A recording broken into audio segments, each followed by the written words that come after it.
ang lulutuin natin, pininyahang manok. Atin siyang isinasampot siya muna, medyo matubig kasi hindi natin na-drain. So, pinatutuyo natin yan hanggang sa magmantika siya. Yan siya guys, unti-unti nang nababa ang tubig. Lagyan na natin ang ating sibuyas at bawang para kumatas siya sa sauce, sa lasa niya. Nilalagay na natin. Nailagay na natin ang bawang at sibuyas. Anuhin na lang natin to hanggang sa siya magmantika. Para ang lasa ng sibuyas at bawang ay mag-blend.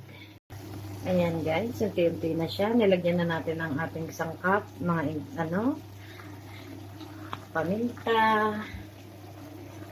Ayan, nilagyan natin ng mga pampalasa. Hahaluin na lang natin guys. Ang carrots at saka ang patatas. Ayan guys, nilagyan na natin ang ating pinya. Nilagyan na natin ang ating gatas, evaporated. Nasa inyo kung anong gusto nyo gamitin, kung gata or any. Nasa inyo yan. Sa akin kasi gusto ko evap. Yan. Antayin na lang natin siyang kumulo and then luto na to. Siyempre, lalagay na natin ang ating bell pepper.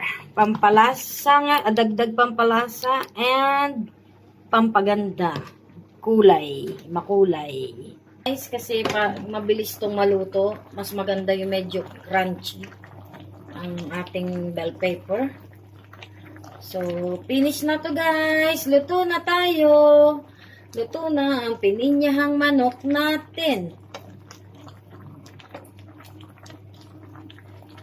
Let's enjoy! Enjoy tayo ngayon. Enjoy eating guys!